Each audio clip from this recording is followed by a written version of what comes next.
Hello everyone, very welcome back और YouTube channel. तो ये एक बार फिर से मैं हाजिर हूँ इस सीरीज के साथ और मेरा नाम है राधिका।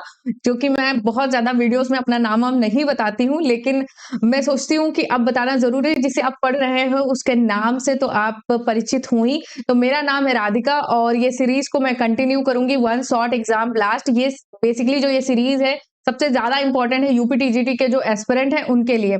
तो अगर बात करूं कि अब जॉन मिल्टन तो हर कहीं पूछे जाते हैं, तो जो भी इंग्लिश लिटरेचर के एस्पिरेंट हैं, जहां जहां भी इंग्लिश लिटरेचर पूछा जाएगा वहां वहां जॉन मिल्टन, विलियम वर्ड्सवर्थ और यहाँ पे एस.टी. कॉलरिज और ये सारे राइटर्स जो भी होते हैं, जॉन मिल्टन, शेक्सपियर, ये सब कुछ पूछे जाते हैं। तो यहाँ पे ये जो प्रेजेंटेशन या लेक्चर का जो सोर्स है वो है डॉक्टर रंजीत सिंह की बुक, यूपीटीजीटी की जो बुक है वहां से मैंने इसका सोर्स लिया है। मोस्ट ऑफ जो स्टूडेंट है वो इसी से तैयारी करते हैं और ये एक ऐसी बुक है जो आपको कंप्लीट पैकेज देती है यूपीटीजीटी का। तो चलिए स्टार्ट करते हैं आज का हमारा important session with very warm welcome.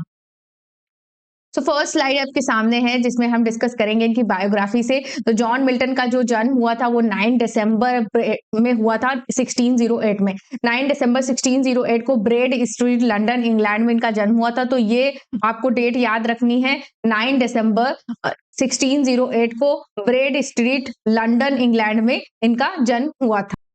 सो इनके फादर का नाम था जॉन मिल्टन सीनियर, यानी कि तब क्रिश्चियनिटी में ऐसा होता था कि जो फादर होते थे उनके आगे सीनियर लगता था और जो उनका सन होता था उसके आगे जूनियर लगता था। इसी वजह से जॉन मिल्टन सीनियर इनके फादर थे, जो कि एक लीगल डॉक्यूमेंट राइटर और कंपोजर यानी कि म्यूजिशियन थे। इनकी जो मॉम थी वो थी सारा जाफरी मिल्टन, वो एक वेल्दी मर्चेंट की बेटी थी। ओके। एजुकेशन जो है इनकी स्टार्ट हुई है सेंट पॉल्स स्कूल लंदन से। यहाँ से इन्होंने अपनी अर्ली एजुकेशन यानी कि प्री प्राइमरी एजुकेशन यहाँ से इंटर तक की एजुकेशन को इन्होंने अचीव किया है यहाँ से। उसके बाद क्रिस्ट कॉलेज कैम्ब्रिज में ये इंटर होते हैं 1625 को ये क्रिस्ट कॉलेज कैम्ब्रिज में एंटर करते हैं और वहां से ये बैचलर ऑफ आर्ट्स को डिग्री को लेते हैं और मास्टर्स ऑफ आर्ट 1632 में। यानी कि जो यहाँ से ये कब से कब तक रहे, तो 1625 से लेके 1632 तक रहे और यहीं से इन्होंने बैचलर ऑफ आर्ट्स किया और मास्टर्स ऑफ आर्ट्स भी यहीं से किया। और यहीं पे इनके फ्रेंड होते हैं किंग एडवर्ड, जिनकी डेथ पे इन्होंने एक एलेजी भी लिखा है। उसका नाम आप बताइएगा कमेंट सेक्शन में। ओके। अब इनकी वाइफ से रिलेटेड भी आपको चीजें पता होनी चाहिए, क्योंकि एग्जाम में आपसे पूछा जाएगा कि कौन कौन सी वाइफ हैं इनकी, और बेसिकली क्रोनोलॉजिकल ऑर्डर में भी पूछा जा सकता है कि कौन सी पहले थी, बाद में थी, कौन मिडल में थी। ओके। तो यहाँ पे इनकी 3 टाइम्स इन्होंने मैरिज किया था, तो 3 वाइफ्स आपको मिलेंगी। मैरी पॉवेल जो है इन्होंने इनसे मैरिज किया था 1642 को और ये कब से कब तक रही, तो 1642 से लेके 1652 तक रही। ठीक है। इसके बाद इनकी डेथ हो जाती है 1652 में ही इनकी डेथ हो जाती है, यानी कि जब तक ये जिंदा थी तब तक जॉन मिल्टन के साथ थी। अब उसके बाद इनकी शादी होती है कैथरीन वुडकॉक से। कैथरीन वुडकॉक से इन्होंने शादी किया था, बस 2 साल इनकी शादी चली थी। 1656 में इन्होंने शादी किया था और 1658 में इनकी डेथ हो जाती है, जब ये एक चाइल्ड को बर्थ कर रही होती है। ठीक है। उसके बाद एलिजाबेथ मिन्सुल, ये यहाँ पे 1663 से लेके जो जब तक जॉन मिल्टन जिंदा थे तब तक ये उनके साथ थी। तो ये तीनों वाइफ है, Mary Powell, Katherine Woodcock, Elizabeth Minshull. Friends की बात करूं तो एंड्रयू मार्वेल इनके फ्रेंड थे। उसके बाद हेनरी लॉस जो थे वो इनके फ्रेंड थे, ये कोलैबोरेट किया था इन्होंने कॉमर्स में।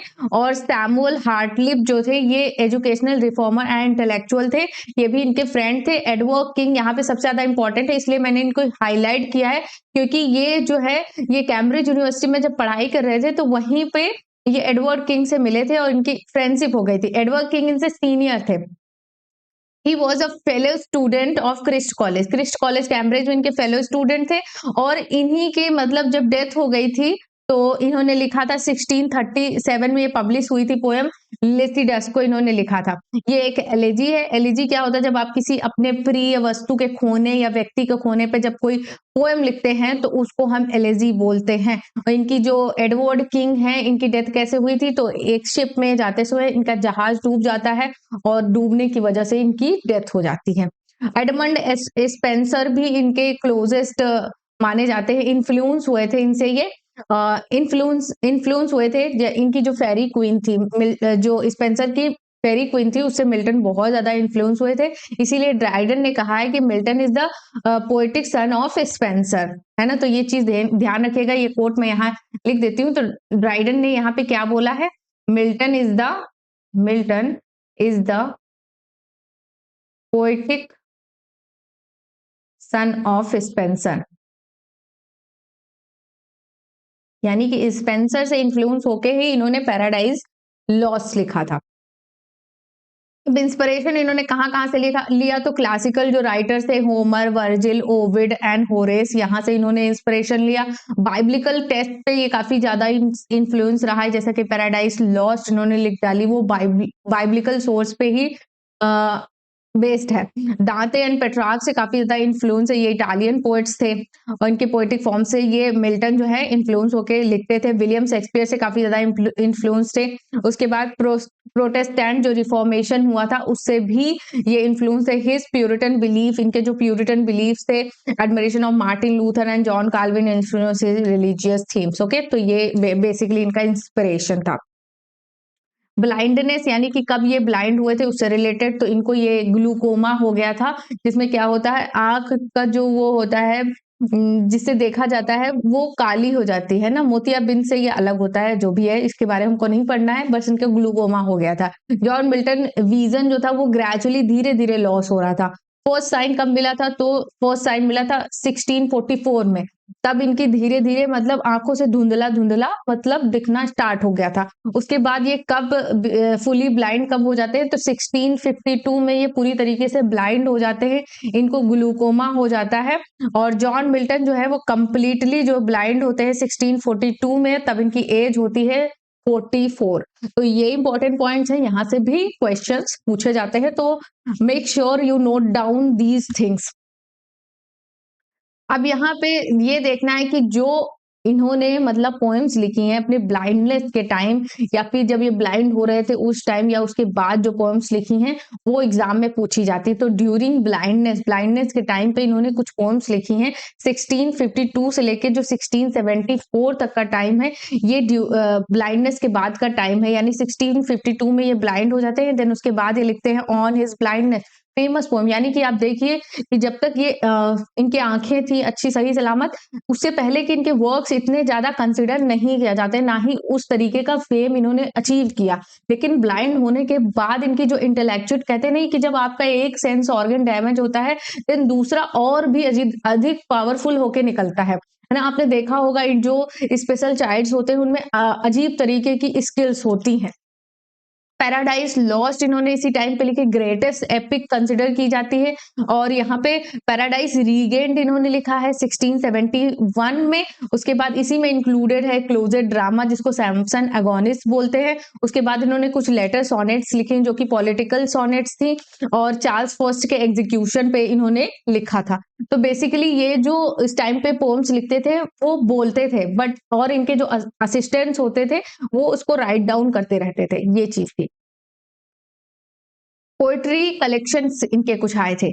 इनका जो poems of mister John Milton 1645 में कलेक्शन आया था, इसमें इनकी जो पोएम्स पब्लिश हुई थी उसमें एल एलेग्रो, इल पेनेरोसो, लिसिडास, पॉमस और बहुत सारी कुछ सोनेट्स इसमें पब्लिश हुई थी। ओके, पैराडाइज लॉस्ट जो है 1667 में आया था फर्स्ट एडिशन।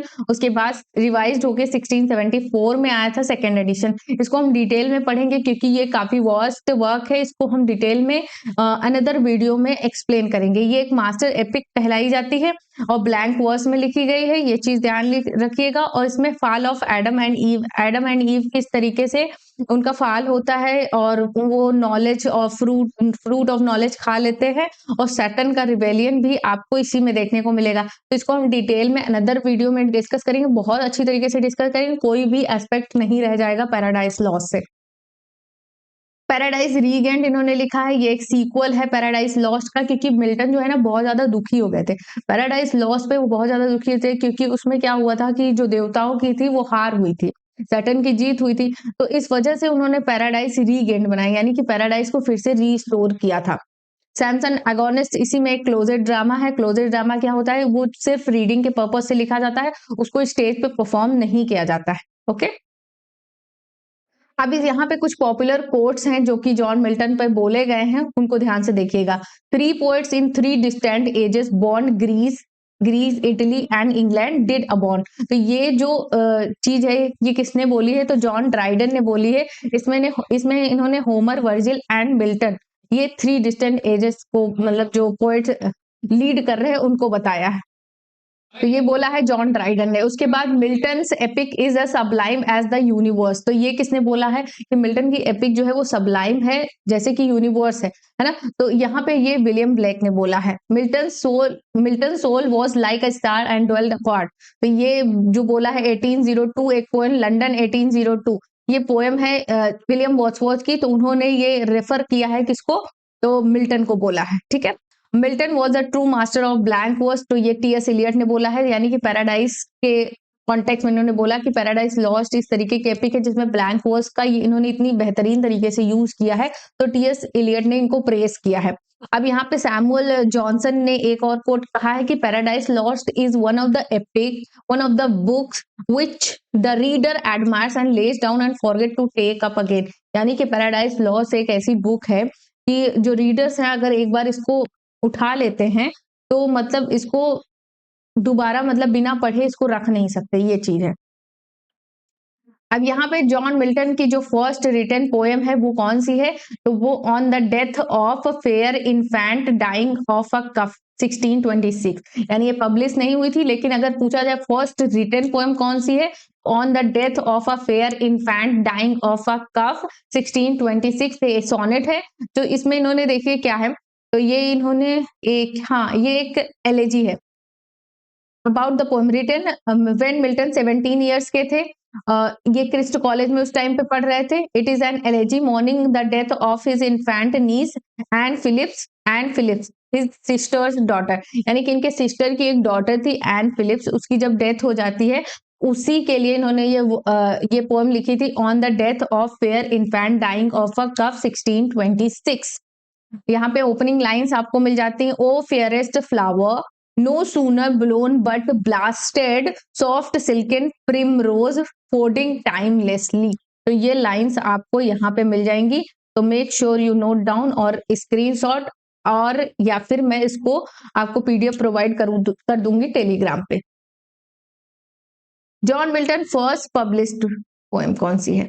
तो मिल्टन की फर्स्ट पब्लिश पोएम है ऑन शेक्सपियर। नहीं पढ़ा है तो ये तो चैनल पे अवेलेबल है, आप इसको पढ़ सकते हैं। बहुत ही शॉर्ट वीडियो है और अच्छी तरीके से उसमें समझाया है। बेसिकली एक ही चीज को बार बार ये रिपीट करते हुए दिख रहे हैं। ये पोएम क्या है? तो ये 1632 में पब्लिश होती है सेकंड फोलियो में।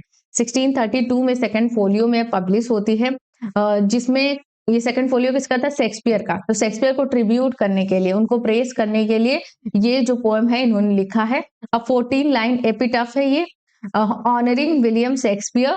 It praises Shakespeare genius stating that his work create a living monument. यानी कि यहाँ पे इन्होंने बोला है कि जो शेक्सपियर के वर्क है वो अपने आप में एक मॉन्यूमेंट है, उनको किसी तरीके की टॉम्ब में देने की जरूरत नहीं है, किसी तरीके के फिजिकल टॉम्ब की उनकी जरूरत नहीं है।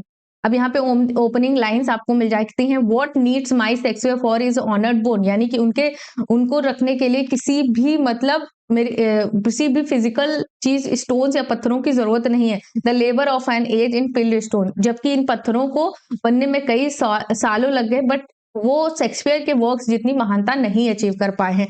तो यही चीज है यहाँ पे। ये आप ऑन शेक्सपियर मैंने चैनल पे अपलोड किया हुआ है, वहां से जाके पढ़ लीजिएगा। ये बहुत ही इंपॉर्टेंट पोएम है। अब इनकी जो डेथ हो जाती है वो हो जाती है 1674 में। नवंबर 1674 को लंदन में इनकी डेथ हो जाती है। उनको Saint Giles Church triple gate में इनको बरीड किया जाता है। सो इस तरीके से जॉन मिल्टन कंप्लीट होते हैं। Thanks for watching. और ऐसे इंपॉर्टेंट सेशन से जुड़ने के लिए अगर चैनल पर नए हैं तो इसको सब्सक्राइब जरूर कर ले। आने वाले वीडियोस के लेटेस्ट अपडेट के लिए बेल आइकन को जरूर प्रेस कर ले। अगर पीडीएफ वगैरह चाहिए आपको तो टेलीग्राम चैनल है हमारा, टेलीग्राम चैनल को ज्वाइन कर ले। Thanks for watching, stay tuned.